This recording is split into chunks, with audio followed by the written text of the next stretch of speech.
Baik, selamat siang Bapak Ibu guru semua. Selamat siang, Pauline. Salam sejahtera untuk kita semua, salam sehat. Selamat siang juga Pak Guru.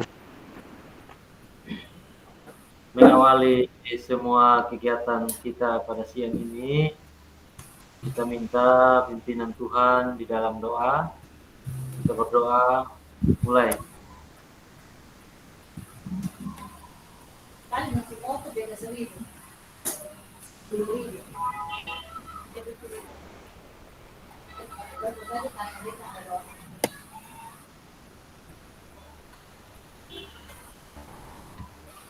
Berdoa selesai.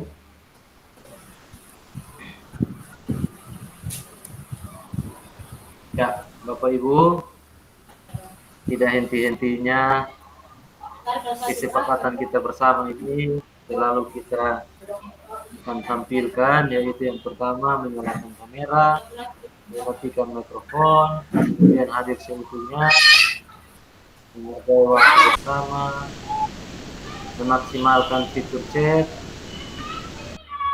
Jika ingin berbicara, maka klik raise hand. Kemudian gangguan teknis adalah hal yang wajar. Ya, ini ada pertanyaan di awal, ke mana?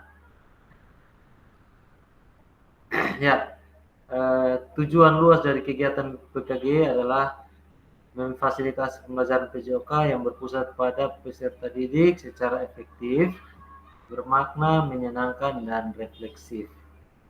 Capaian akhir pelatihan pada siang ini adalah guru memiliki perspektif pendekatan berbasis aset atau kekuatan, asset based thinking untuk meningkatkan kualitas pembelajaran PJOK yang berpihak pada peserta didik.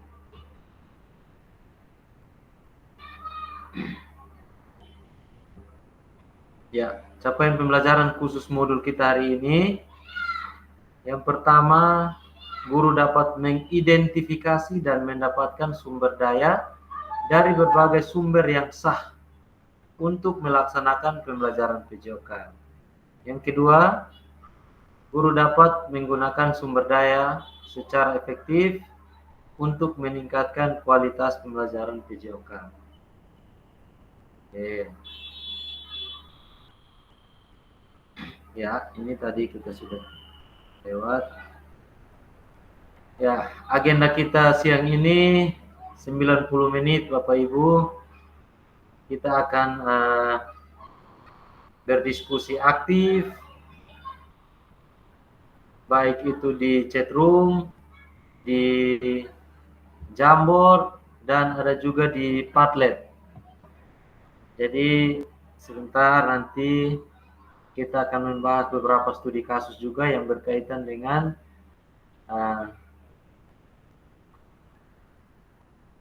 asset based thinking yang ada di sekolah kita.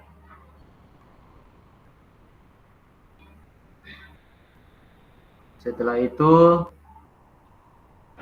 penutup, refleksi, dan foto bersama. Oke.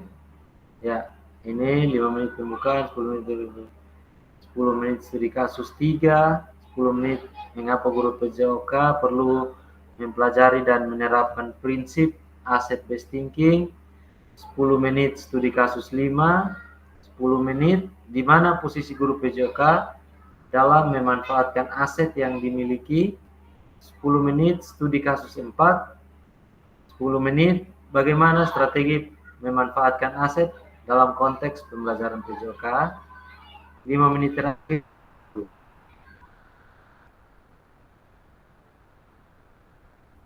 Oke, pertanyaan yang kedua, apa?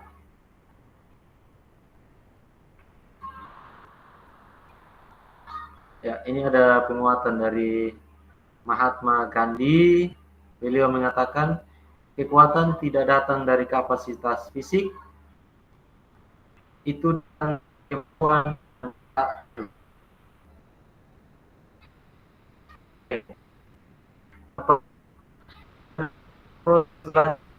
secara pengalaman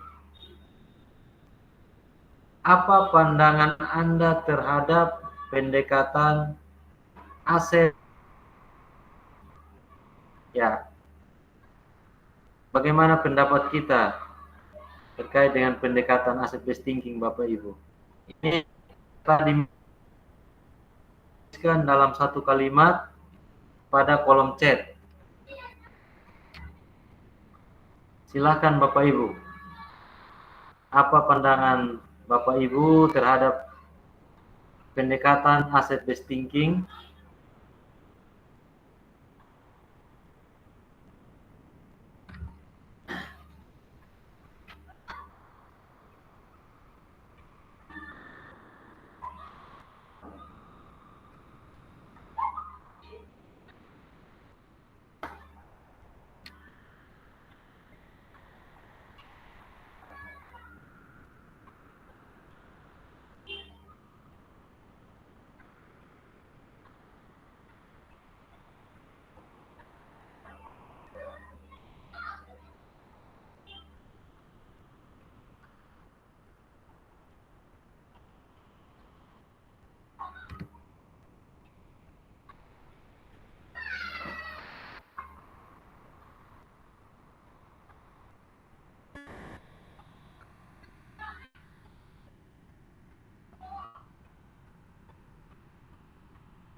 Silakan Bapak Ibu, atau ada yang mau langsung menyampaikan, boleh.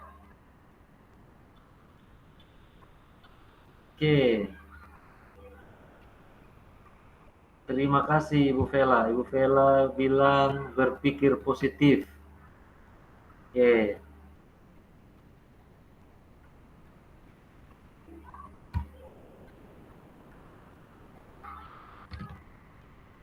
Ya, berpikir positif ini kira-kira kalau saya kembalikan ke Ibu Vela, berpikir positif ini kira-kira tentang apa?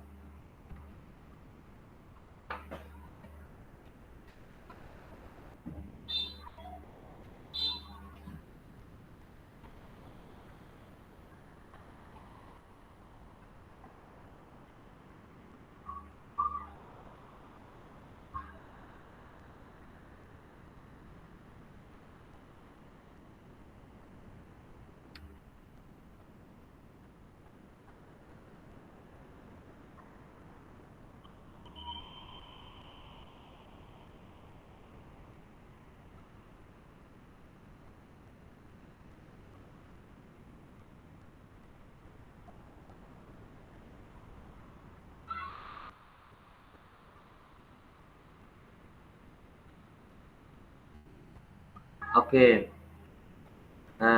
Bapak Ibu, menurut Dr. Catherine Kremers, itu beliau seorang psikolog. Dia menekankan bahwa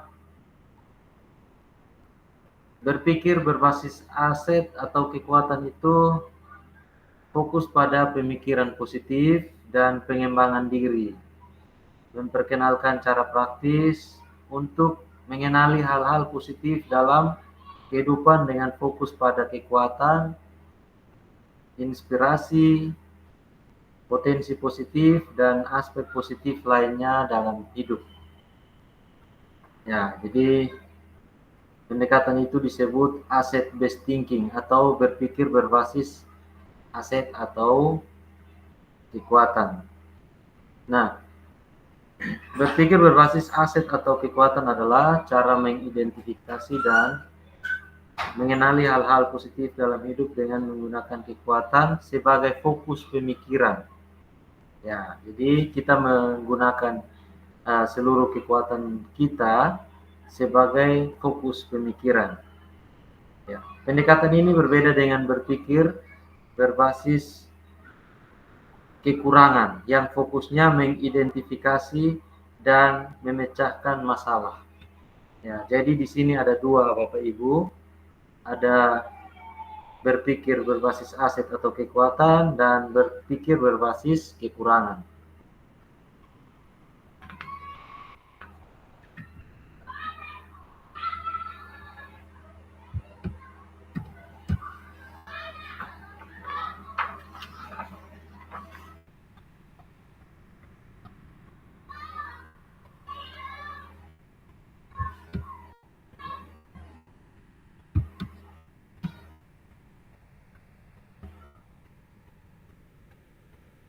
Ya, jadi tadi saya sudah sampaikan bahwa berpikir berbasis aset kekuatan adalah mengidentifikasi hal-hal positif dalam hidup ya Bapak Ibu. Kemudian keistimewaan asset based thinking adalah titik-titik. Jadi istimewanya asset based thinking itu tadi juga sudah ada di pengertiannya, yaitu fokus pada kekuatan, inspirasi, potensi positif, dan aspek positif lainnya yang terjadi dalam kehidupan sehari-hari kita. Nah, pertanyaan berikut, mengapa? Ya, ini capaian pembelajaran yang ingin nanti kita capai. Peserta berpartisipasi dalam aktivitas jasmani yang menyehatkan di luar ruang dan atau lingkungan alam dan menggambarkan sumber daya yang dibutuhkan untuk meningkatkan partisipasi. Nah, Bapak Ibu, ini ada studi kasus.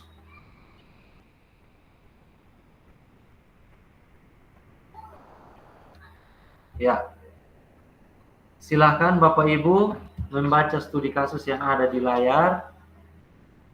Setelah itu baru kita lanjut ke pertanyaannya.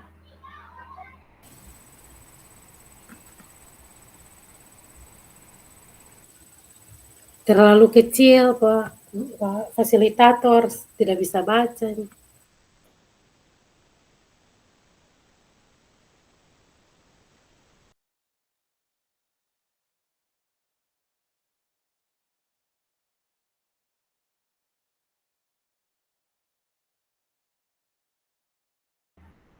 Pak Gerak lalu menyampaikan ide dan gagasannya terkait kegiatan yang akan dilaksanakan untuk mencapai tujuan pembelajaran tersebut kepada kepala sekolah. Pak Gerak sangat membutuhkan dukungan dari kepala sekolahnya. Dukungan terkait kebijakan dan kemampuan kepala sekolah dalam bernegosiasi dengan pihak perkebunan kopi yang kebetulan memiliki area sangat luas di dekat sekolah untuk dijadikan tempat bagi peserta didik belajar di luar ruangan atau lingkungan alam seperti jalan kaki, lari, dan kegiatan lainnya. Sarana lapangan olahraga yang dimiliki kantor perkebunan kopi untuk pembelajaran PJOK pun dapat dimanfaatkan penggunaannya. Bila ada kesepakatan atau kerjasama, kepala sekolah menyampaikan bahwa sangatlah rumit jika harus menjalin kerjasama dengan pihak perkebunan, karena pemiliknya terkenal tidak mau bermasyarakat dan tidak ingin perkebunannya dirusak warga. Pak Gerak amat kecewa, padahal ia juga telah menampung suara peserta didik yang menyampaikan gagasannya untuk membiasakan berjalan kaki dan bersepeda menuju sekolah melalui area perkebunan kopi yang tertutup. Karena dapat mempersingkat jalan menuju sekolah dan tidak perlu menggunakan kendaraan bermotor, Pak Gerak juga memohon kepada kepala sekolah agar dapat mensosialisasikan gerakan pembiasaan jalan kaki dan bersepeda ke sekolah ini kepada orang tua peserta didik, serta mengajak berbagai pihak untuk turut menjaga keselamatan dan keamanan peserta didik ketika menuju sekolah melintasi perkebunan kopi tersebut. Pak Gerak merasa pesimis gagasannya tidak dapat dilaksanakan karena kepala sekolah tidak melakukan upaya apapun. Harapan kepala sekolah dapat bernegosiasi dengan pemimpin perkebunan dan membuat MOU belum dapat terlaksana. Sementara ia juga tidak bisa berbuat apapun karena ia sendiri tidak memiliki kewenangan untuk mengambil keputusan. Nah, ini pertanyaan untuk studi kasus ketiga. Bapak Ibu, yang pertama, identifikasi pendekatan berpikir apa yang digunakan guru dalam situasi tersebut. Identifikasi aset apa saja yang dimiliki dalam situasi tersebut. Jelaskan strategi apa yang akan dikembangkan berdasarkan pendekatan berbasis aset dan dalam situasi tersebut.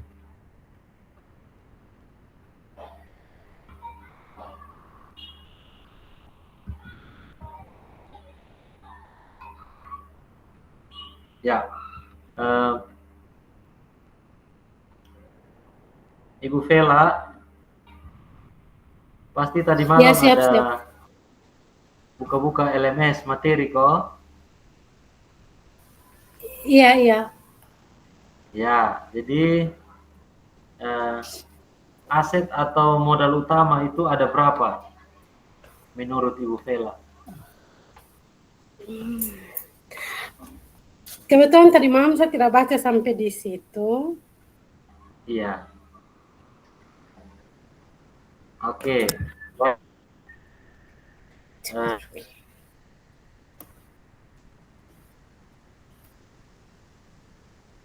Aset atau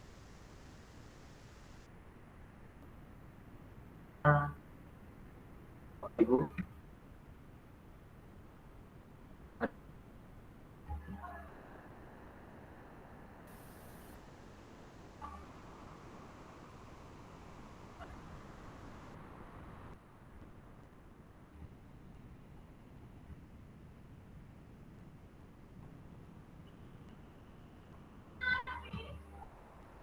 Yang pertama, aset manusia. Yang pertama itu aset manusia, Bapak Ibu. Yang kedua, aset sosial. Yang ketiga, aset politik.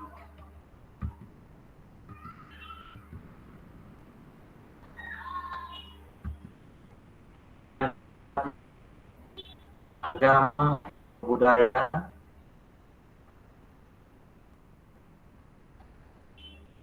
Kemudian yang kelima itu aset fisik.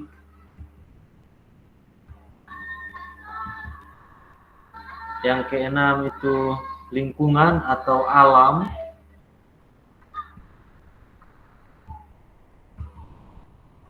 Kemudian aset yang terakhir adalah aset finansial.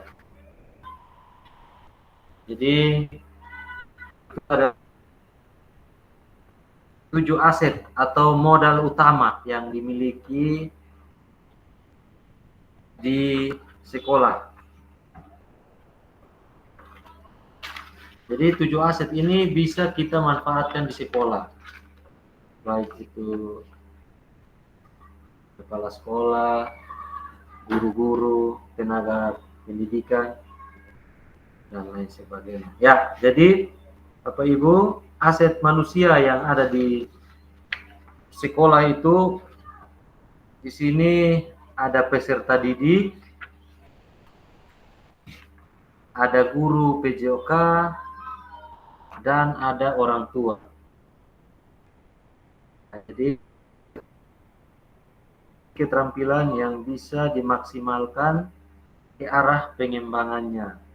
bisa mengekspresikan dirinya dan menyadari jasmani bersemayam dalam dirinya dan dapat belajar gerak, tapi ketika bergerak ia juga belajar. Ya. Jadi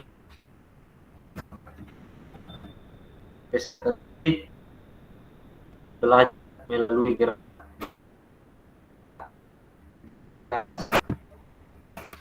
Kemudian yang guru PJOK memiliki paradigma berpikir kekuatan dalam meningkatkan pembelajaran yang berpihak pada peserta.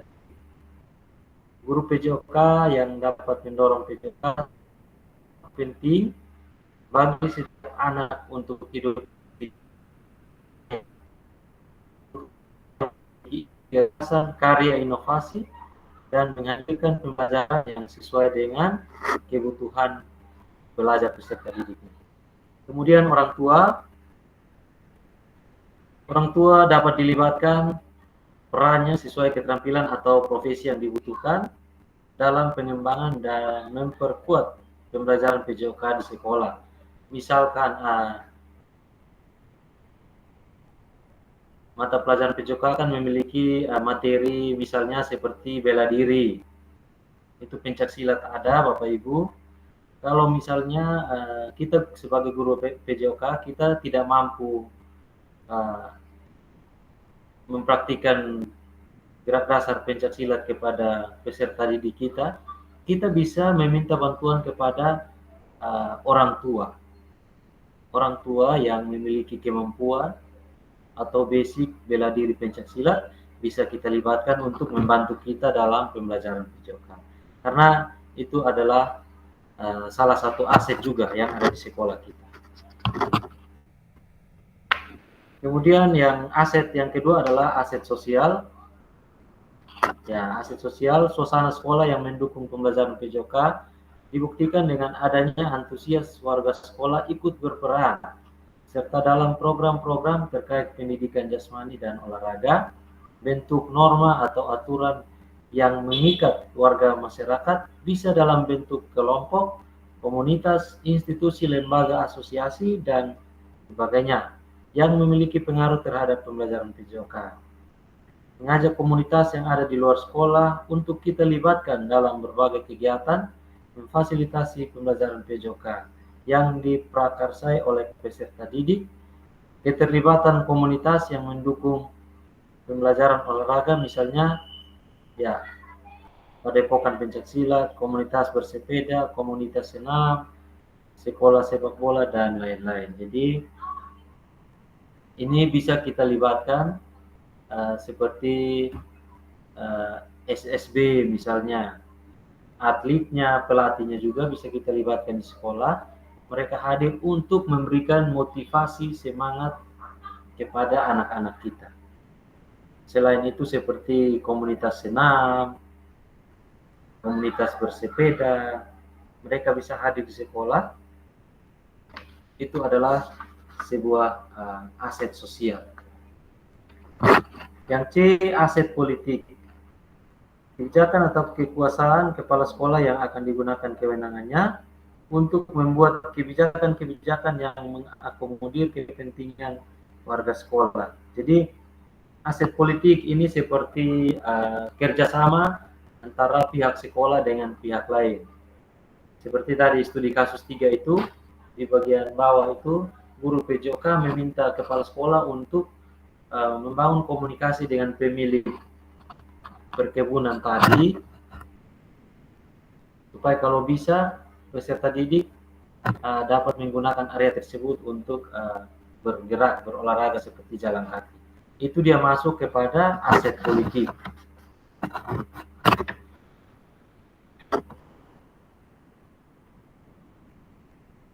Yang berikut, aset lingkungan alam. Ya, jadi aset lingkungan alam ini alam sekitar sekolah yang selama ini belum dijadikan sebagai aset untuk melaksanakan proses pembelajaran bagi kita. Ada ruang-ruang publik terpadu rumah anak ya, alun-alun, ke taman kota, sungai, hutan, danau, gedung olahraga. gor, dan lingkungan alam lainnya yang sangat memungkinkan untuk dimanfaatkan. Ya, jadi ini contoh kecilnya seperti kalau memang di sekolah kita tidak punya halaman untuk berolahraga, kita bisa meminta ke gor atau ke kantor desa atau kantor lurah atau kantor camat yang mungkin memiliki halaman lapangan yang luas, bisa kita manfaatkan. Ya, jadi itu dia masuk kepada aset lingkungan alam.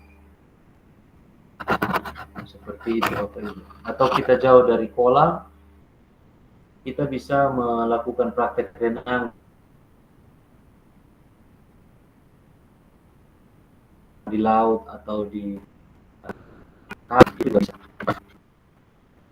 Atau bisa juga dengan lintas alam, itu juga bisa. Jadi Bapak Ibu, yang berikut adalah aset finansial. Aset finansial itu seperti keuangan di sekolah, itu pasti ya Bapak Ibu, pasti ada itu.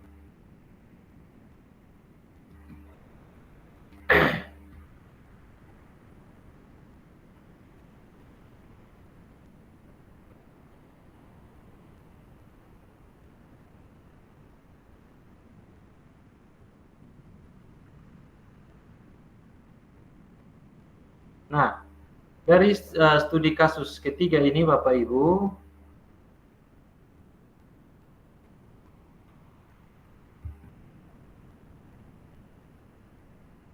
kira-kira ini sebenarnya kita disuruh untuk bagi room Bapak Ibu untuk diskusi kelompok, tapi kita hanya berapa orang, jadi saya pikir kita langsung saja kok kita berdiskusi saja aktif. Kita santai Bapak Ibu ya. Kira-kira menurut studi kasus ketiga ini Bapak Ibu, aset apa saja yang ada di dalam studi kasus tersebut?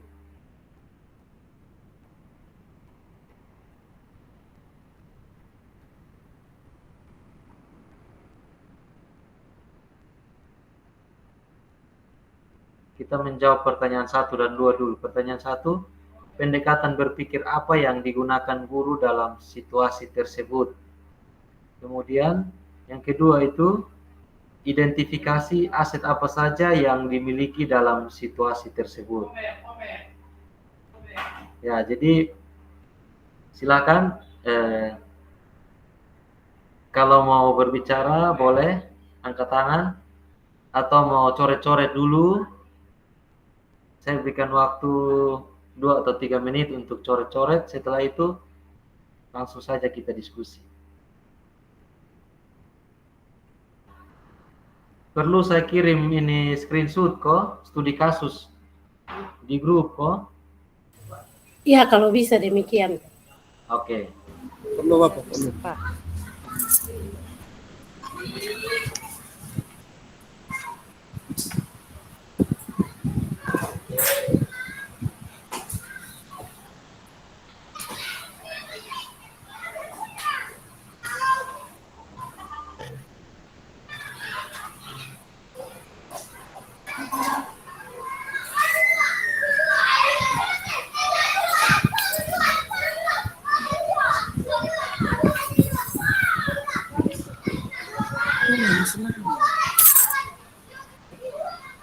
Mas diskusi.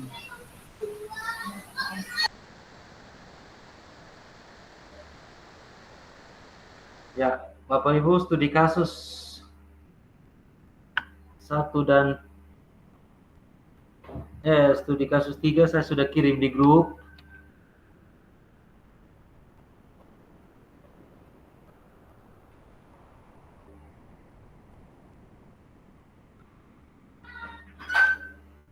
Saya kasih waktu 10 menit ya Bapak Ibu untuk coret-coret.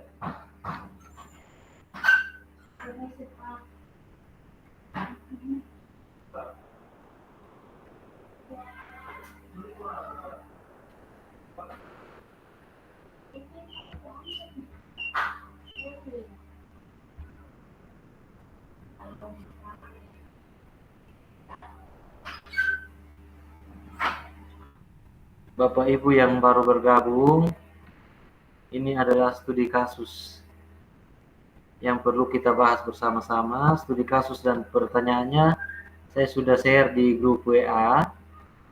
Silakan Bapak Ibu baca untuk menjawab pertanyaan-pertanyaan dari studi kasus ini. Silakan.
Sudah ada yang selesai kok.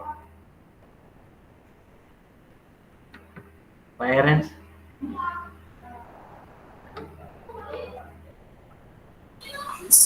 Sedikit ini Pak Guru.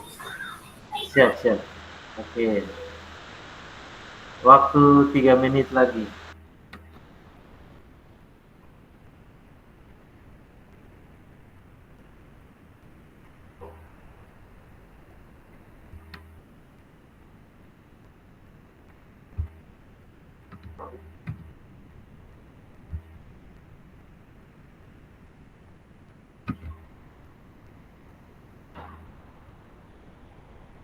Kasus tiga. Kasus tiga. Jadi identifikasi aset yang dimiliki situasi tersebut. Aset maksudnya tadi dia Aset jelaskan itu aset manusia, aset itu aset manusia. Dalam itu aset itu apa pak? Ya, aset apa saya dimiliki dalam aset itu ini ada guru, ada orang tua, para pemilik ini Kebun. apa? Kebun. Terus berdasarkan aset yang pertama aset yang itu ini peserta peserta didik. didik. Nah, peserta didik. Itu ke situ Yang kedua tuh ini apa? Guru, pihak sekolah atau pihak sekolah. Sekolah. bukan pihak itu apa Pihak sekolah tuh guru tuh. orang situ Pihak sekolah terus orang tua. dan kepala sekolah. Ini kan kepala sekolah apa? Karena apa ada pemilik kebun. Situ Pemilik kebun.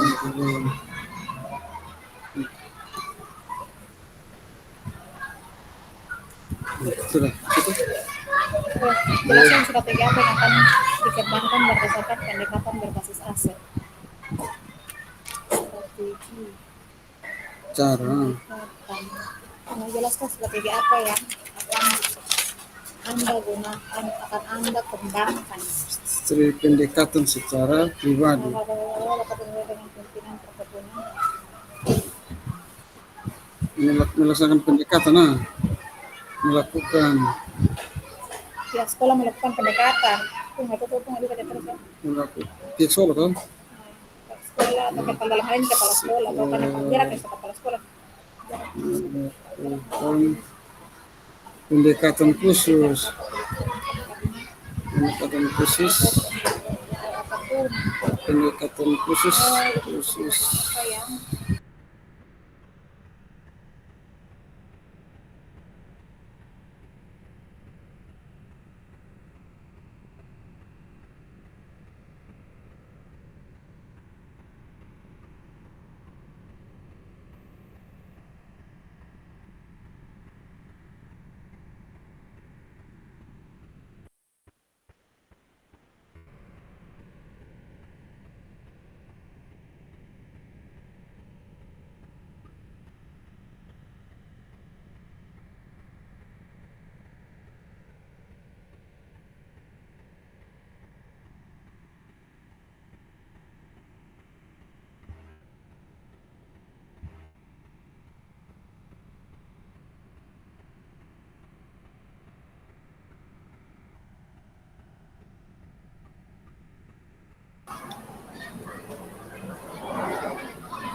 Oke, Bapak Ibu, waktu kita sudah berakhir. Silakan yang sudah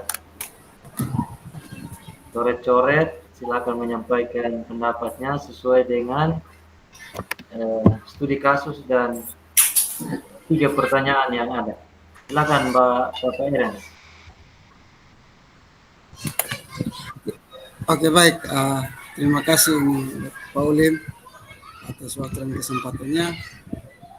Dari saya menjelaskan berdasarkan 3 kasus yang ada. Kasus yang pertama adalah identifikasi pendekatan berpikir apa yang digunakan guru dalam situasi tersebut. Mungkin dari saya yang saya baca dalam studi kasusnya, tentunya yang pertama adalah melakukan sosialisasi gerak, pembiasaan jalan kaki dan bersepeda ke sekolah, kemudian orang tua dan peserta didik untuk menjaga keselamatan ketika melintasi kebun tersebut. Mungkin yang kedua, identifikasi aset apa saja yang dimiliki dalam situasi tersebut. Mungkin dari saya, aset yang dimiliki dalam situasi itu adalah aset peserta didik, aset guru atau pihak sekolah, aset orang tua, dan yang paling terakhir adalah aset pemilik kebun. Dan yang ketiga dari saya, jelaskan strategi apa saja yang Anda kembangkan berdasarkan pendekatan berbasis aset dalam situasi tersebut. Mungkin dari saya, menurut saya dalam situasi seperti ini kemungkinan besar diminta untuk pihak sekolah melakukan pendekatan secara khusus kepada pemilik kebun tersebut. Mungkin dari saya seperti itu, Pak Ulim. Terima kasih. Oke, luar biasa. Terima kasih Pak Erens, penyampaiannya luar biasa. Berarti menurut Bapak Erens, untuk pertanyaan pertama itu, pendekatan berpikir yang digunakan adalah pendekatan berpikir berbasis aset atau kekuatan ya Bapak Erens ya, atau berpikir positif. Iya. Kemudian untuk pertanyaan kedua, tadi Bapak Erens menyampaikan ada aset peserta didik, orang tua, kepala sekolah, dan juga perkebunan kopi. Ya, saya mau tambah sedikit di sini, yaitu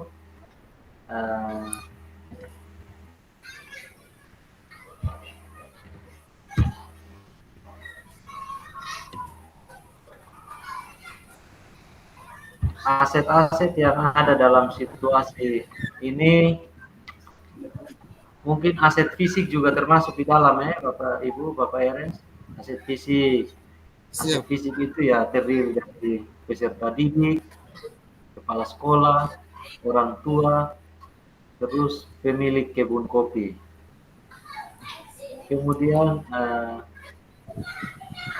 apalagi aset politik juga saya pikir ada, karena adanya kerjasama antara sekolah dan juga pemilik kebun. Betul. Kemudian ada aset apalagi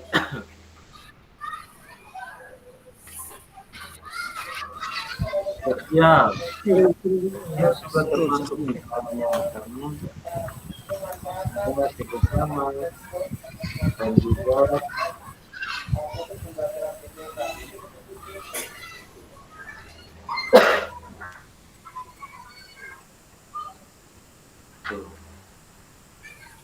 jadi memang kalau kita membaca secara detail dari studi kasus ini, banyak aset-aset yang terdapat dalam cerita tersebut. Ya, terima kasih Bapak Erens, luar biasa. Saya berikan kesempatan lagi ke Ibu Vela, mungkin, atau teman-teman yang lain, Bapak Ibu yang lain. Kalau sudah, silakan.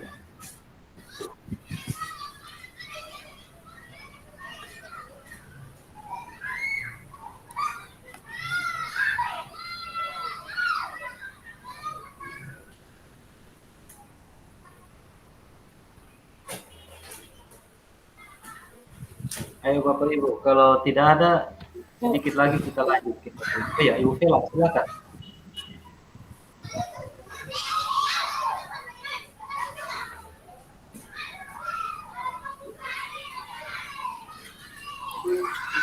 Ya baik, mungkin dari saya berdasarkan pertanyaan kasus nomor 1 tentang identifikasi pendekatan berpikir apa yang digunakan dalam situasi cerita tadi,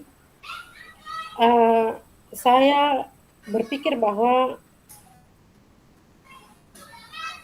yang digunakan adalah berpikir berbasis kekurangan atau masalah. Sementara yang kedua itu ada tentang manusianya, kemudian ada aset sosial, aset politik, kemudian menurut saya cuma 3 itu, dan tentang strategi apa yang akan Anda kembangkan berdasarkan pendekatan berbasis aset dalam situasi tersebut. Kalau saya berpikir positif, mungkin misalnya pemilik kebun tidak memberikan izin untuk menggunakan perkebunannya, kita bisa mencari solusi lain seperti mencari lapangan mungkin, atau karena bersepeda bisa dengan jalan atau lapangan atau hal-hal lain, alam juga bisa untuk kita gunakan untuk mensukseskan kegiatan tersebut. Dari saya cukup itu saja.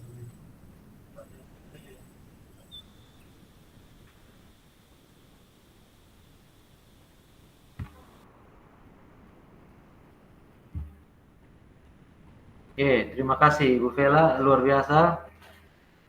Menurut pemikiran Ibu Vela menjawab bahwa pendekatan berpikir yang digunakan oleh guru PJOK tersebut adalah pendekatan berpikir kekurangan ya Ibu Vela ya.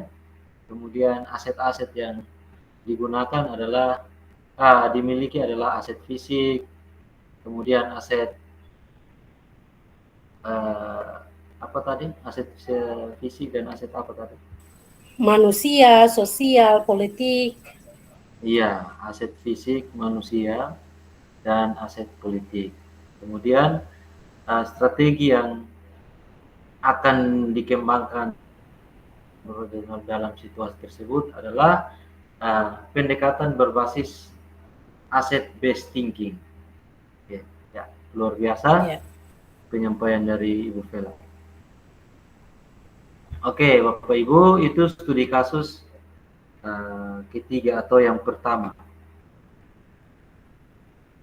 Kita lanjut. Deficit based thinking. Ya.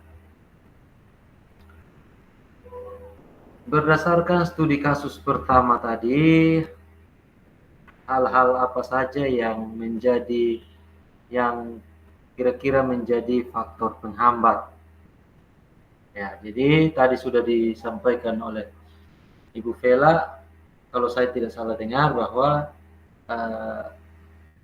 jangan sampai pemilik kopi tersebut tidak memberikan izin kepada pihak sekolah, maka saya pikir itu sebagai faktor penghambat juga. Jadi pihak sekolah, guru penjas pasti berpikir untuk mencari tempat yang lain yang bisa digunakan untuk melakukan pembelajaran PJOK.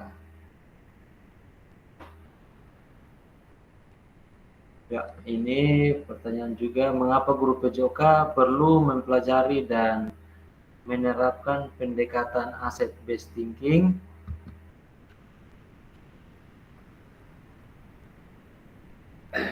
Oke, ini lagi ada pertanyaan. Ini pertanyaan semua ini. Jadi saya minta kalau bisa kita semua berpendapat ya Bapak Ibu.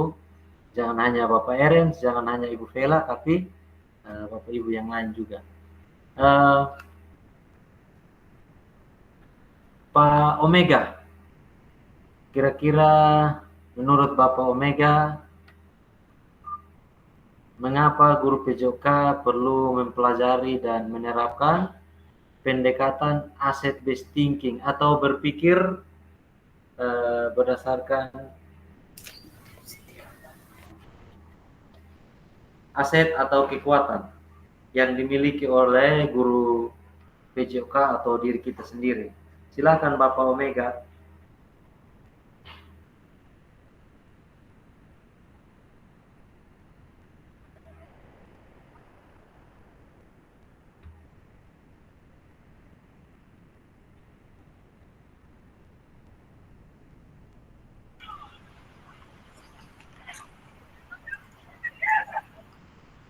Ya. Kedengaran kok Kakak? Siap, kedengaran Bapak. Ya.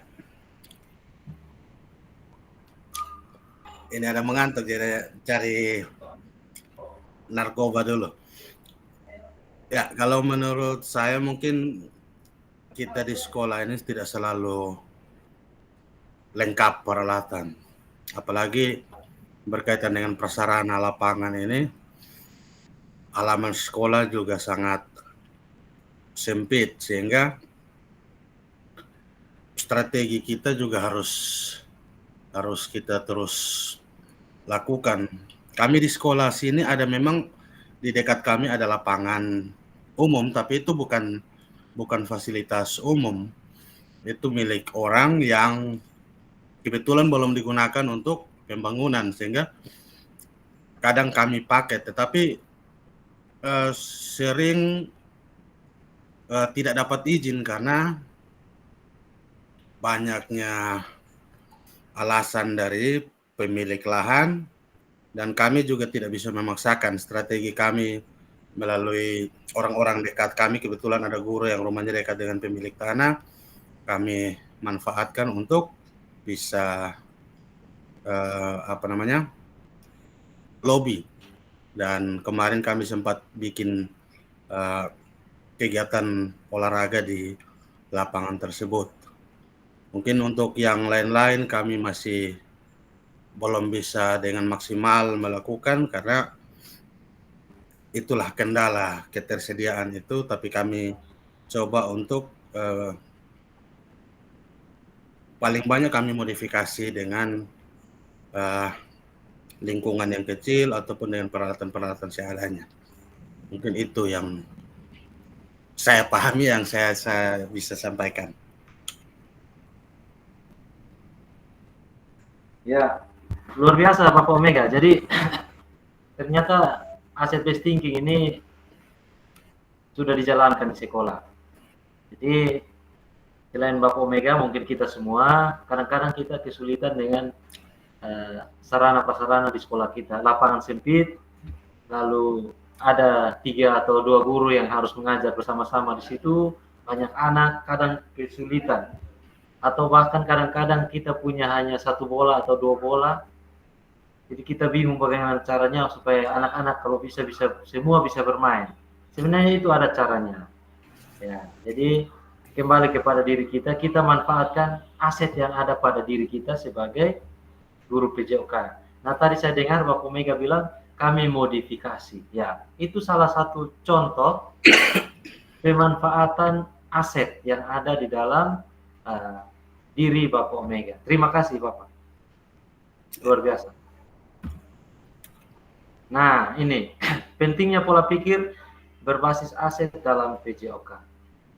Guru PJOK perlu memandang sumber daya yang dimiliki sebagai suatu kekuatan dan aset. Ya, Bapak Ibu. Jadi kita guru PJOK ini sebenarnya aset itu sudah ada dalam diri kita, sudah melekat. Atau kemampuan diri kita itu sudah ada. Sekarang bagaimana kita memanfaatkannya. Jika guru PJOK telah terbiasa berpikir dari sisi kekuatan, maka ia akan fokus dan berupaya terus pada pemanfaatan kekuatan dan aset yang dimiliki. Ya, jadi saya pikir guru PJOK itu guru yang jarang mengeluh ya Bapak Ibu. Dia mau tidak ada bola atau ada bola, tetap pembelajaran PJOK akan berjalan. Jadi mau dibilang guru PJOK itu adalah guru yang kreatif, itu bisa. Kenapa? Karena itu sampai di sekolah, walaupun tidak ada bola atau bola hanya 1, bisa pembelajaran 1 itu akan berlangsung. Bisa juga kita praktik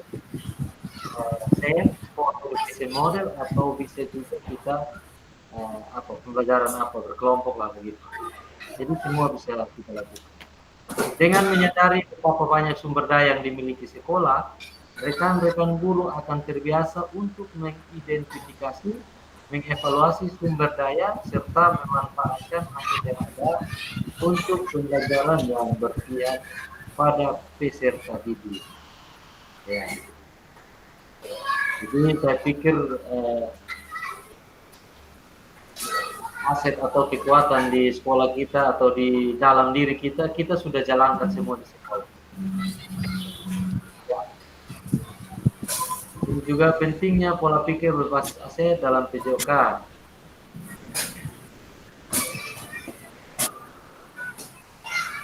Ya, ini ada masalah. Supaya mencari dan mengatasi masalah, perspektif pasti ada sesuatu yang salah. Ya, jadi ada masalah, ada juga jalan keluarnya. Kemudian kekuatan atau potensi daya gunakan. Upaya identifikasi, apresiasi, selidiki kekuatan atau potensi atau aset. Perspektif, pasti ada kekuatan atau potensi atau aset. Ya. Jadi kita harus yakin ya Bapak Ibu. Kemudian cari kelemahan dalam sistem tersebut, masalah kesulitan atau batu sandungan apa? Pengalaman emosi tidak menyenangkan. Ya. Di bagian kekuatan,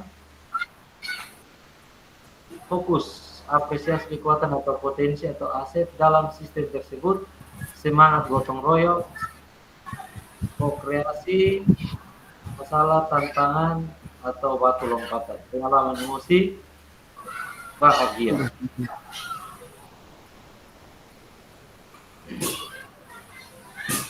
Ya, ini ada pertanyaan lagi. Apa, Di mana? mengapa, di mana? Apa, kemudian mengapa? Sekarang sudah sampai di mana? Di mana? Ya, Bapak Ibu ada studi kasus lagi, studi kasus 5.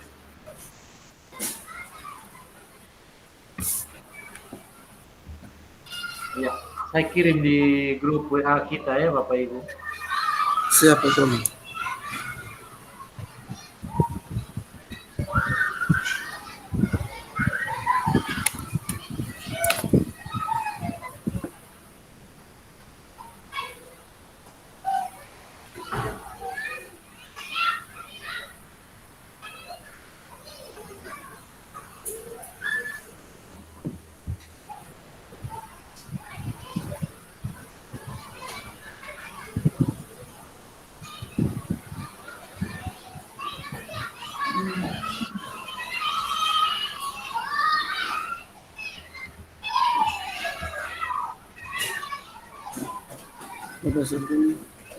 Silakan Bapak Ibu coret-coret. Saya kasih waktu 10 menit ya Bapak Ibu.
mohon izin Bapak Ibu, ada juga studi kasus 4, saya langsung share supaya sekalian berjalan ya Bapak Ibu. Boleh Pak Olim, boleh, siap, siap.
Membawa.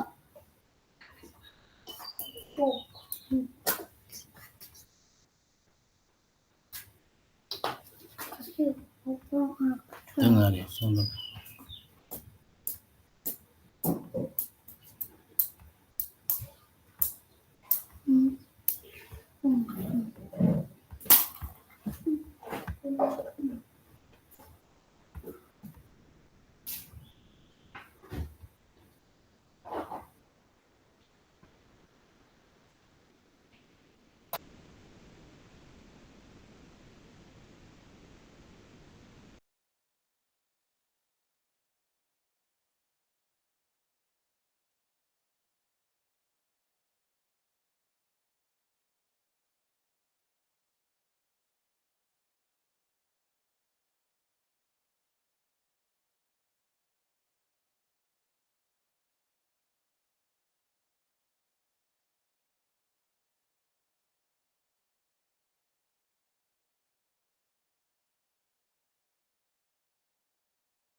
Shalom, selamat siang. Kalau minta maaf terlambat masuk ini. Siap, Minta maaf siap, teman-teman, saya dalam perjalanan tadi jadi masih isi pertanyaan pemantik ini baru masuk ini. Minta siap, maaf. siap, Pak Yaret. Selamat siang, Bapak. Siap. Ya, Menyusul selamat siang Pak Lairens. Siap, Pak Yaret, siap. Iya, ya, siap. Terima Siap. kasih.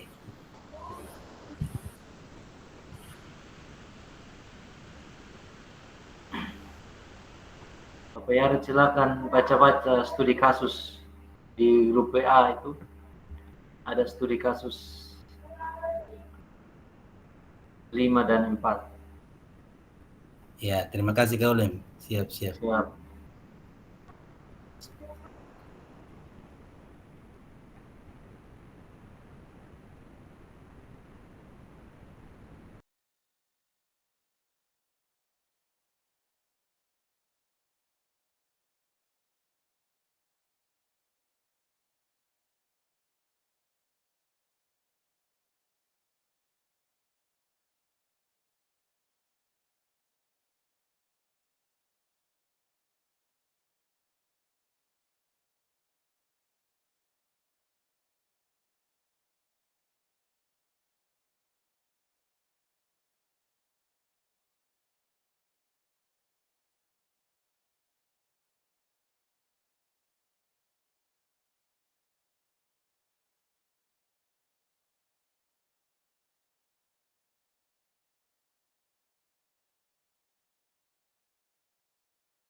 Oh,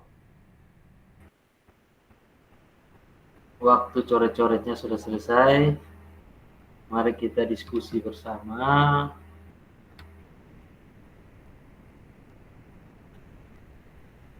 Silakan mengangkat tangan. Siapa yang mau duluan? Saya persilahkan dari studi kasus 5 dulu.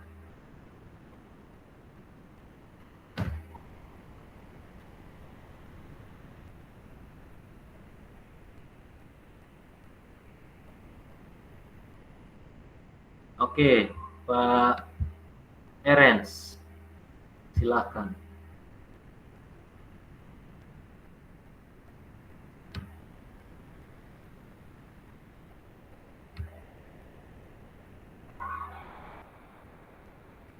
Pak Erens, suara tidak kedengaran. Siap.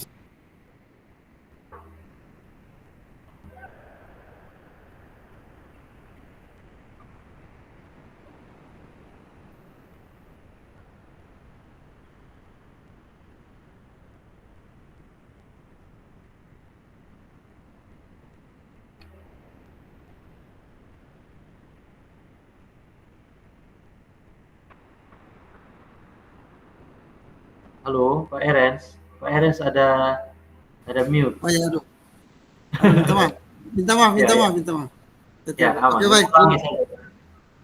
Terima kasih ini Pak Olim, minta maaf tadi saya tidak sempat kasih hidup dia punya mic-nya. Saya akan menjawab studi kasus yang pertama, yaitu yang bagian kelima, yaitu tentang bagaimana cara Bu Hayati memanfaatkan aset yang ada secara maksimal. Perlu kita ketahui bahwa kalau menurut saya Bu Hayati ini sangat luar biasa sekali. Karena apa? Di sini yang saya lihat pada dia punya studi kasus bahwa Bu Hayati dia melihat dari kemampuan dan bakat peserta didik. Dia melihat dari kemampuan sebelum dia mengajar tuh, dia melihat dari bakat dan kemampuan peserta didik. Sehingga dalam pembelajaran dia mengajarkan kita bahwa pembelajaran hanya tidak berpusat pada kita guru,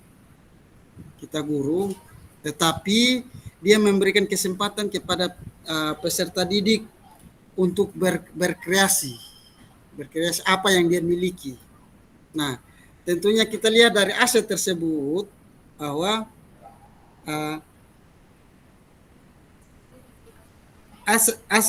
aset yang dimiliki anak-anak adalah bakat atau keterampilan. Bakat atau keterampilan yang dimiliki oleh anak-anak. Dan pada kesempatan ini bagi saya Bu Hayati ini memang sangat luar biasa.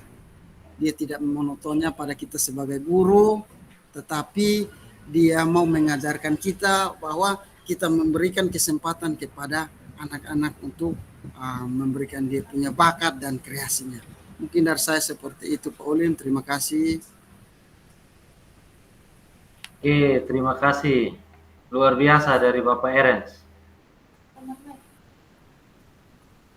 Satu lagi dari Bapak Ibu, setelah itu kita lanjut ke studi kasus berikut.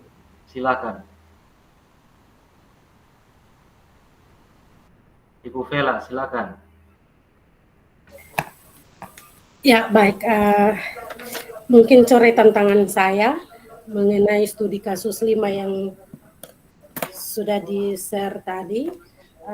Setelah saya membaca, saya menganalisa bahwa Bu Hayati betul-betul mengikuti kegiatan PPKG dengan baik, sehingga semua ilmu yang dia peroleh saat PKG itu ditransferkan atau dilakukan saat ada kesempatan ketika ada pertemuan bersama MGMP, dan dia berusaha untuk mengubah pola pembelajaran kita, cara mengajar kita tidak saja berfokus kepada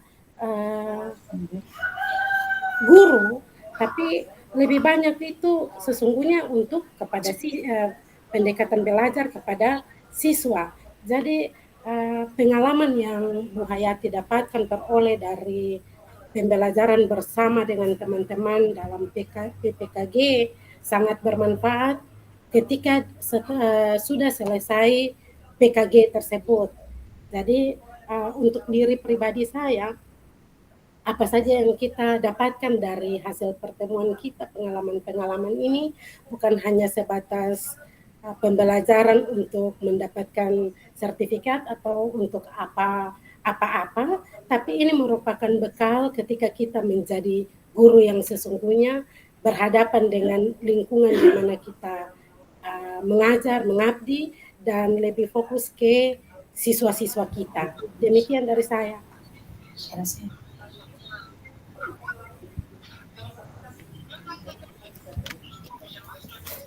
Terima kasih Ibu Vela, luar biasa. Berikan aplaus kepada Bapak Erens dan Ibu Vela.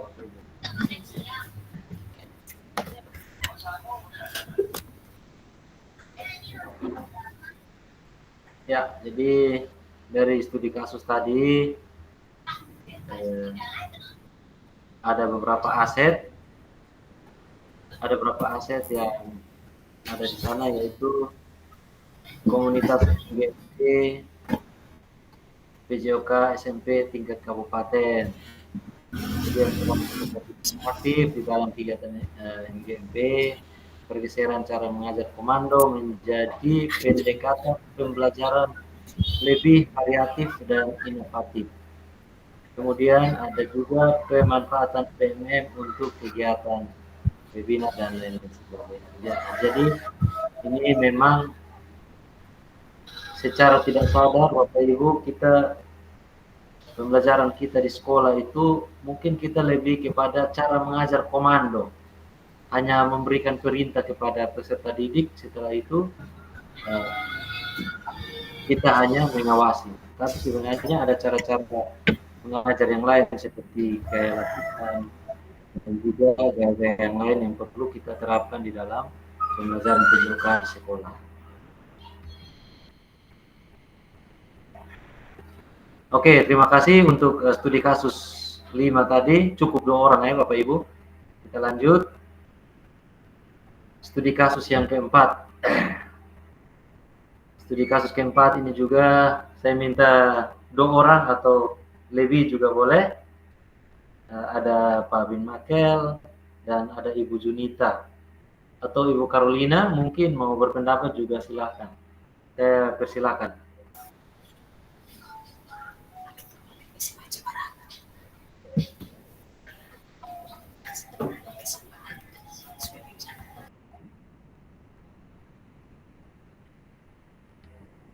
Atau Pak Yaret mau 1-2 kata duluan, silakan.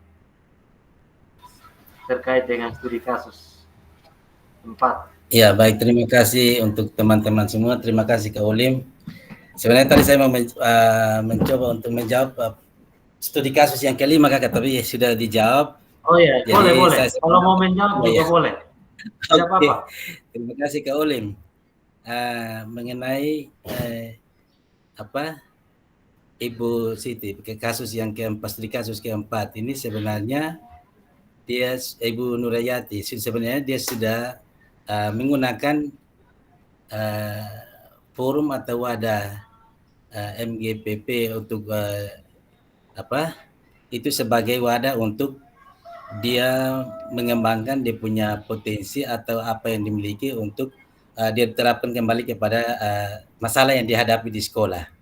Jadi alurnya bahwa dia menemukan masalah atau dia melihat bahwa apa yang dia sudah diajarkan dan dia menambah atau meningkatkan kemampuannya melalui kegiatan itu, lalu dia berbagi kembali kepada siswa atau apa yang dia dapat di kegiatan itu dia membagikan kembali kepada siswa melalui apa yang dia sudah belajar Kakak.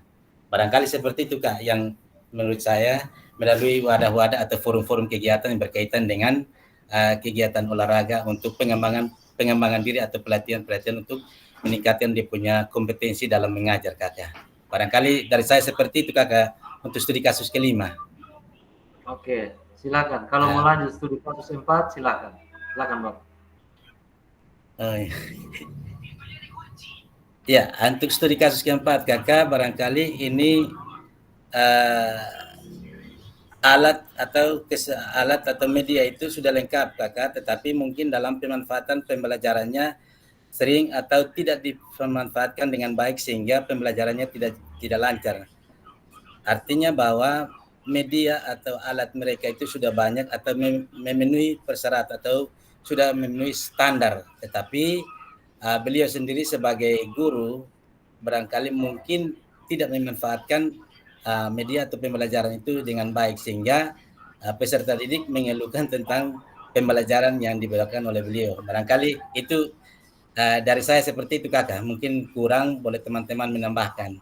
Itu menurut pemahaman saya seperti itu Kakak. Oke, luar biasa Bapak Yaret. Terima kasih. Terima kasih Kolom. Ya, selanjutnya Bapak Omega ada ko hadir ko? Atau Mama Karo, silakan. Baik Pak, aduh selamat sore untuk kita semua. Selamat sore. Terima kasih banyak. Aduh, saya mau bilang apa, saya lagi konsen yang kerja tugas yang Kakak Vela tadi kasih tahu, akhirnya pusing mendengar dia punya ini. Tapi saya tertarik dengan studi kasus yang keempat nih Kakak, teman-teman semua.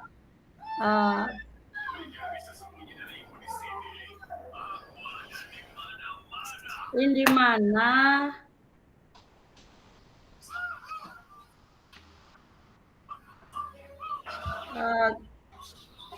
sebagai seorang guru PJOK ini, dia kayaknya tidak terlalu, mungkin dia bukan guru yang terpanggil menjadi guru PJOK.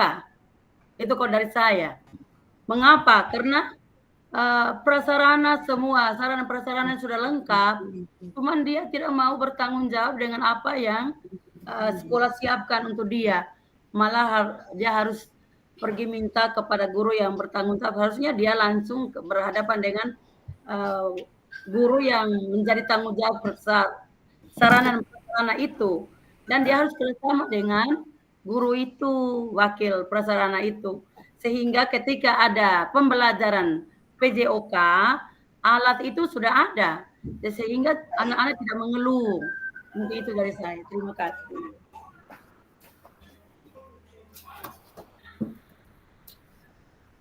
Halo. Oli. Sudah kok, Mama? Nah, itu sudah Kakak. Semoga ke depan lagi saya bisa konsen lagi Kakak. Saya minta bantu ke Oli juga bisa bantu saya. Siap. Pak Yaret. Siap Kakak. Ini kita dua senior yang susah jadi lagi kita mencoba untuk memaksakan kita punya otak jadi. Ya, jadi semangat Kak Carolina. Itulah penemuan-penemuan dari Mama Carolina dan Bapak Yaret. Jadi memang sarpasnya sudah lengkap, tapi tidak dimanfaatkan dengan baik oleh gurunya. Sebenarnya itu adalah kata kuncinya. Oke, berikut Pak Nubatonis, ada kok 1-2 kata mungkin? Silakan.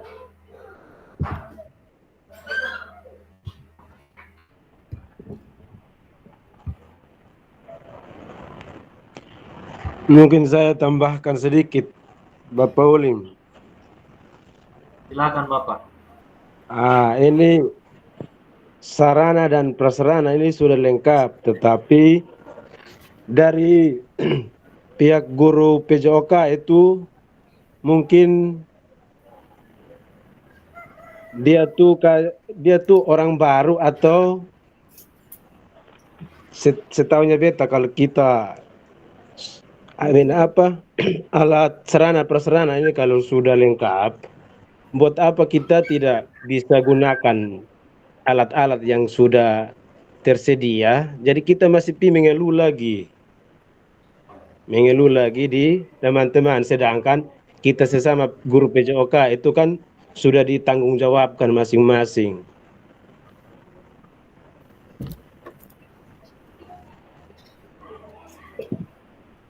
Mungkin itu dari beta saya itu. Ya, silakan. Terima kasih Bapak Nubatonis. Bapak Erens mau menambahkan atau mau? Baik. Silakan. Baik, mungkin dari saya terima kasih, sangat luar biasa sekali. Artinya yang kita lihat bahwa dia punya sarananya sudah sangat memadai. Artinya ini semua sudah ada. Hanya ada di sini yang saya lihat, ini ada kendala. Kenapa saya mengatakan kendala? Kan kendalanya adalah pada saat dia melaksanakan dia punya pembelajaran, dia kuncinya hilang. Ini adalah hambatannya dia. Sebenarnya yang seperti ini, dia punya kuncinya yang ada kunci gudangnya tadi itu, dia yang kita yang gunakan. Kita sebagai guru pinjam sih sebenarnya kita yang manage ruangan yang tadi simpan, dia punya fasilitas, dia punya alat-alat tadi. Maka kalau bagi saya rasa ini hambatan bagi dia, kendala bagi guru-guru olahraga tersebut. Kalau kita mau salahkan, sebenarnya mungkin lah, kita sebagai seorang guru pasti kita sudah mempersiapkan diri dengan baik dalam hal apapun. Mungkin saya seperti itu. Terima kasih, Kak. Ya, memang. Terima kasih Bapak Erens, luar biasa. Memang banyak hal yang dialami oleh guru PJOK tersebut, padahal sarana dan prasarannya sudah lengkap, tapi tidak dimanfaatkan yang baik. Jadi kemungkinan besar entah guru baru ataukah dia bukan guru PJOK ataukah waktu kuliah entah dia lari-lari atau bagaimana ceritanya, kita tidak tahu pasti, tetapi itulah keadaan yang terjadi. Memang sampai sekarang juga ada guru yang seperti itu. Ada guru yang masih seperti itu. Tidak dipungkiri bahwa masih ditemukan banyak sekali guru yang seperti studi kasus 4 ini. Oke, baik. Terima kasih Bapak Ibu. Kita lanjut.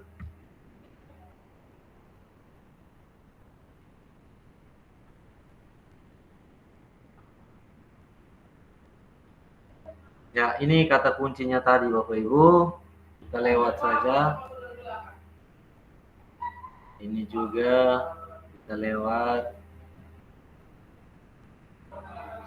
Ya, Bapak Ibu, tadi di awal saya sudah sempat jelaskan bahwa ada 7 aset yang dapat diberdayakan, diantaranya aset manusia, aset sosial, agama atau budaya, fisik, lingkungan atau alam, finansial, dan politik. Jadi 7 aset ini semuanya ada di dalam sekolah kita. Semuanya ada di sekolah kita. Aset manusia ada, sosial ada, agama ada, fisik ada, lingkungan ada, finansial ada, dan juga politik. Sekarang bagaimana kita memanfaatkan 7 aset yang ada yang kita miliki saat ini. Ya, jadi keberanian peserta didik menyampaikan kritik dan saran itu mendorong kepemimpinan murid.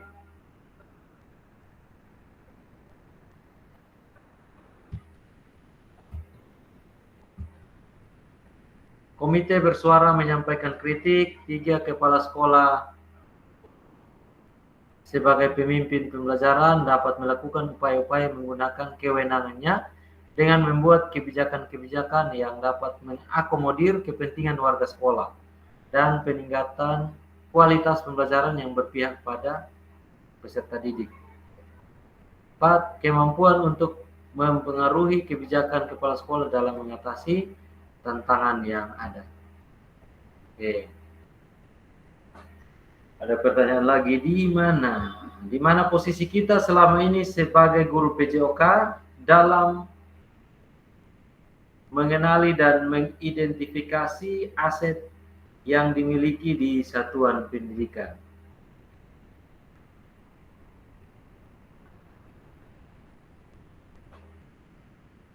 Ya, jadi kira-kira bagaimana menurut Bapak Ibu terkait pertanyaan ini? Di mana posisi kita sebagai guru PJOK pada saat kita mengidentifikasi aset yang dimiliki dalam satuan pendidikan? Apakah kita terlibat di dalam, atau apakah kita tidak terlibat, atau apakah kita tidak dilibatkan? Ini pasti setiap sekolah, setiap guru ini berbeda-beda. Ibu Junita hadir kok? Bicara sedikit Ibu. Hadir Bapak, tadi masih sibuk kerja tugas Bapak, jadi tidak terlalu fokus. Baik Ibu, jadi kira-kira minta maaf tanya sedikit Ibu, di sekolah Ibu itu apakah Ibu terlibat dalam mengidentifikasi aset-aset yang dimiliki di satuan pendidikan? Misalnya seperti sarana dan prasarana olahraga saja, contoh sederhana saja seperti itu. Oh iya, terima kasih Pak Olin. Ya, di sekolah saya sebagai guru PJOK, saya dilibatkan ini sarana dan prasarana, alat-alat kebutuhan sekolah Bapak. Jadi itu digunakan untuk anak-anak pas waktu kita pembelajaran.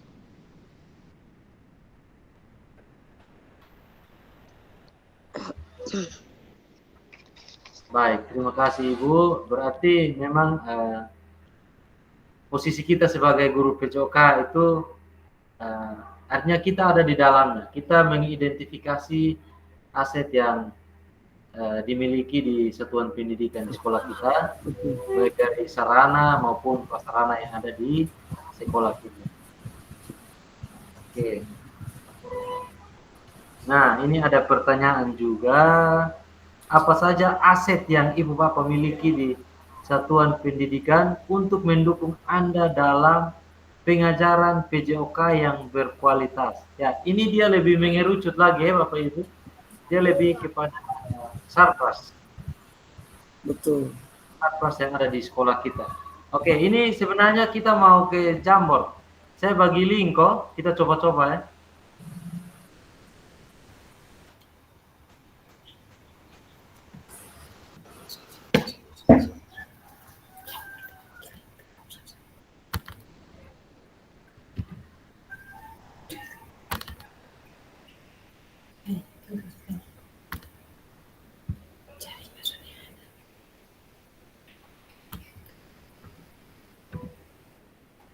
Oke, silakan cek di chatroom.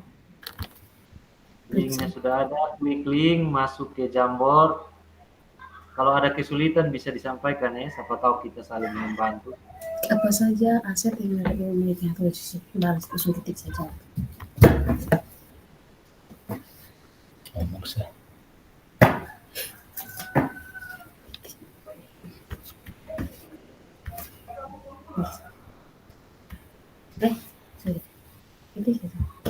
Itemnya tidak ditemukan, Pak. Oh, tidak ditemukan kok, sebentar. Pakai.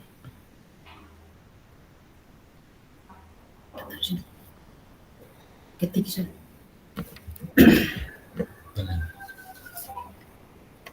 Dalam iya, cocok rumusnya.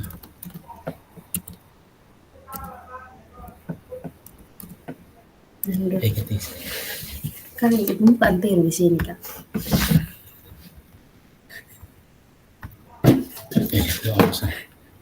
Pak Yaret sudah masuk. Silakan. Barangkali minta maaf, terima kasih untuk kesempatan. Ini saya mencoba untuk ketik masih toto-toto jauh, biar saya omong langsung saja. Ya, baik. Jadi berkaitan dengan aset atau yang dimiliki aset yang dimiliki oleh sekolah dalam mendukung proses pembelajaran. Barangkali di sekolah kami ini, Kakak, untuk sarana dan prasarana sudah mendukung, walaupun ada beberapa yang belum memadai. Tetapi bagaimana dalam pengolahannya atau saya sebagai guru olahraga, saya memanfaatkan itu untuk mengelola dan untuk melaksanakan dalam kegiatan pembelajaran. Nah, lalu di situ mengenai kelompok atau dalam pembelajaran, tentu harus ada kerjasama antara siswa, kepala sekolah, dan guru yang lain sebagai satu komunitas di sekolah untuk mendukung pembelajaran, sehingga dalam pemanfaatannya barangkali saya sebagai guru atau kami sebagai guru juga harus bekerja sama dengan komite untuk mendukung kenyamanan dalam proses belajar mengajar. Contoh seperti kenyamanan di lapangan, barangkali menyangkut dengan pagar dan sebagainya, itu tentu harus ada kerjasama dengan komite, orang tua, dan kepala sekolah untuk kenyamanan dalam proses belajar mengajar. Lalu yang berikut lagi termasuk dengan komunitas belajar. Saya juga terlibat dalam komunitas belajar untuk mendukung peningkatan mengajar saya melalui kegiatan KKG, dan barangkali teman-teman yang masuk dalam kelompok kita, kelompok 15 juga barangkali masuk dalam komunitas. Barangkali itu dari saya, Kakak, saya kembalikan, kurang mohon ditambahkan. Siap, terima kasih Pak Yaret, luar biasa.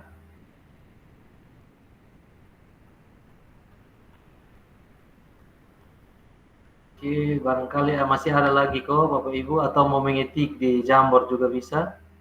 Ini Pak Eren sudah masuk, Pak Eren, siapa-siapa, Pak Yaret juga tadi berhasil masuk.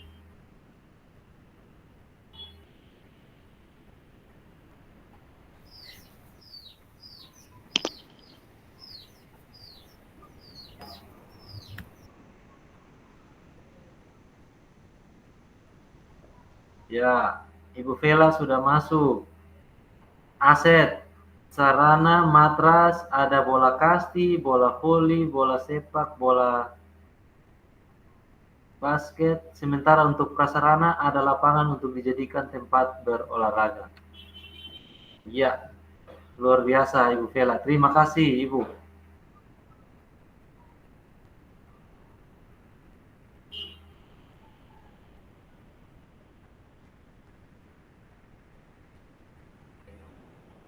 Masih ada kok yang, oh Pak Erens, minta maaf saya tidak lihat, silakan.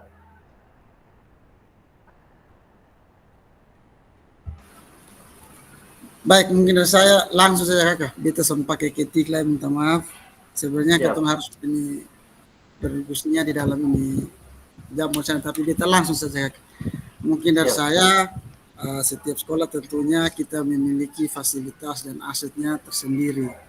Kalau di sekolah saya tentunya pasti hal utama adalah lapangan, bola voli, bola kaki, net, ring basket, gawang, dan kun sebagainya. Artinya masih ada beberapa lain yang kita belum sebutkan. Itu intinya itu kembali pada kita. Dengan adanya sarana ya semua sudah memadai seperti ini. Itu kembali pada kita guru. Bagaimana kita cara memanage dia punya pembelajaran dengan sarana dan prasarana yang begitu memadai. Kalau bagi saya intinya kembali pada kita pribadinya guru Pinjas. Kita yang memanage semua. Kita menggunakannya, bagaimana cara kita menggunakannya. Mungkin dari saya seperti itu. Terima kasih. Oke, terima kasih Pak Erens, luar biasa. Oke. Masih ada kok Bapak Ibu? Kalau masih ada silakan. Sebelum kita lanjut, sisa berapa slide lagi? Ibu Junita, silakan. Ya, terima kasih. Ini apa saja aset yang Ibu Bapak miliki di satuan pendidikan. Kalau di sekolah saya, Kak, semua asetnya ada, tapi masih ada juga yang kurang, yaitu seperti ban bola yang masih kempes. Nah, itu kadang juga kami gunakan untuk anak-anak untuk bisa belajar begitu Bapak. Seperti net, lapangan ada juga Bapak. Terus bulu tangkis ada juga. Semua kami gunakan pada saat pembelajaran.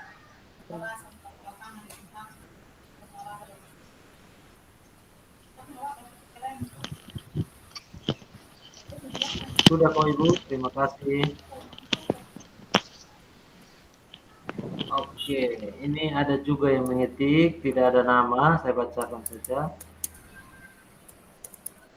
Di sekolah terdiri dari peserta didik, prasarana yang kami miliki berupa lapangan, serbaguna untuk futsal, basket, dan voli. Kalau bagi saya, sarana dan prasarana. saudara, dan aktivitas fisik seperti matras, peluru, dan cakram. Oke, terima kasih. Walaupun tidak ada nama, terima kasih. Ketiknya.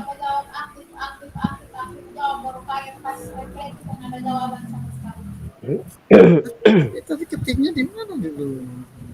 Baik Bapak Ibu, kalau tidak ada lagi kita. Oh Pak Nubatonis, silakan Bapak. Maaf saya tidak lihat. Mungkin saya tambahkan sedikit. Yang jawaban dari Ibu Vela itu juga jawaban dari saya juga, karena saya satu sekolah dengan ini Ibu Vela. Itu saja. Baik, terima kasih Bapak. Siap. Oh, satu sekolah. Oh ya, saya lihat ada Pak Nubatonis dengan Ibu Vela satu sekolah, kemudian Pak Omega kalau tidak salah dengan Ibu siapa? Junita kok? Tidak, ini di SMA 9 sini saya dengan Ibu Vela. Oh iya. Siap Bapak. Iya.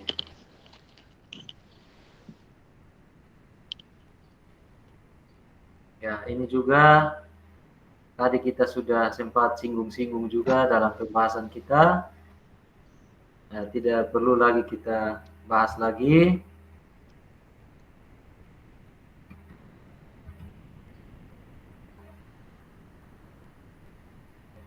Ya, Bapak Ibu, jadi memang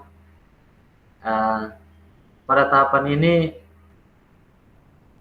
silakan Bapak Ibu di LMS itu ada tugas-tugas yang bisa nanti diselesaikan, karena itu juga termasuk dalam penilaian dari fasilitator, kemudian dipantau juga oleh pihak BGP. Jadi silakan nanti tugas-tugas itu diselesaikan ya Bapak Ibu. Kalau sudah lewat dari waktunya pasti dia hilang dengan sendirinya. Jadi silakan. Jadi tugas itu kemungkinan besar diminta Bapak Ibu diminta untuk menuliskan aset-aset apa saja yang ada di sekolah, kemudian pemanfaatan aset dalam pembelajaran PJOK yang berpihak pada peserta didik itu bagaimana, kemudian keterangannya apa. Itu di tugas hari ini ya Bapak Ibu yang terkait dengan ini asset based thinking. Ya, pada akhir sesi kita Bapak Ibu, peserta memiliki perspektif pendekatan berbasis aset kekuatan untuk meningkatkan kualitas pembelajaran PJOK yang berpihak pada peserta didik. Ya, terima kasih.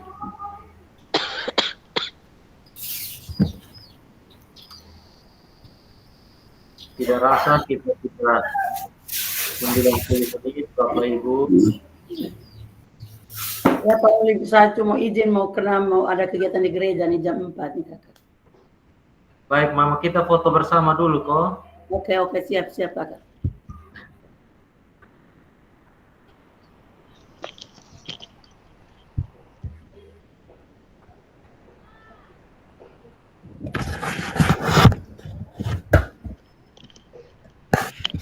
Pak Nubatonis mau bicara kok, silakan. Aduh Pak, jam bicara lagi. Jam 4 mulai kegiatan.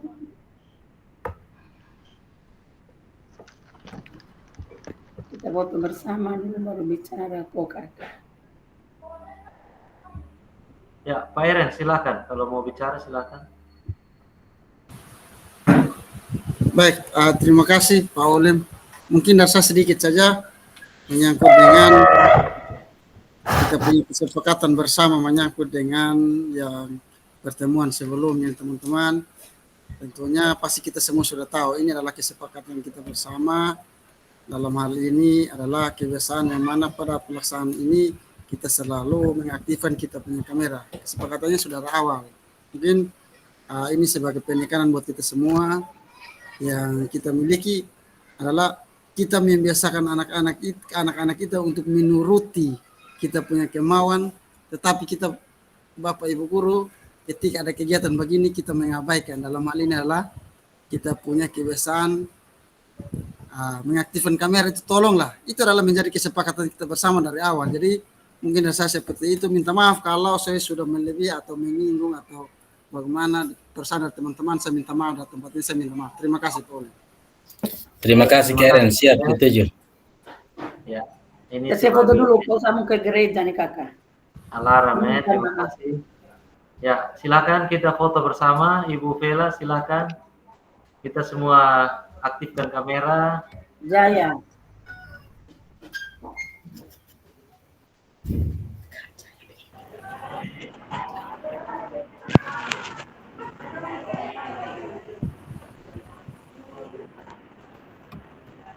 Mungkin diulangi karena Pak Nubotunis baru bergabung.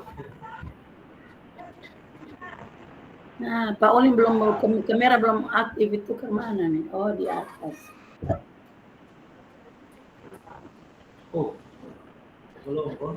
Ada dua kamera soalnya. Minta maaf, kita yang tidak lihat.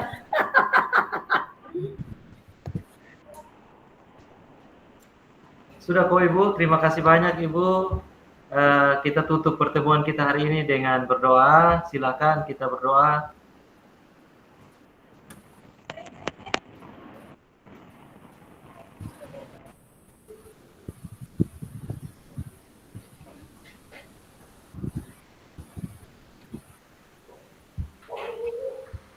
Berdoa selesai, Bapak Ibu, terima kasih banyak. Salam, selamat sore. Salam, terima kasih banyak semua teman-teman.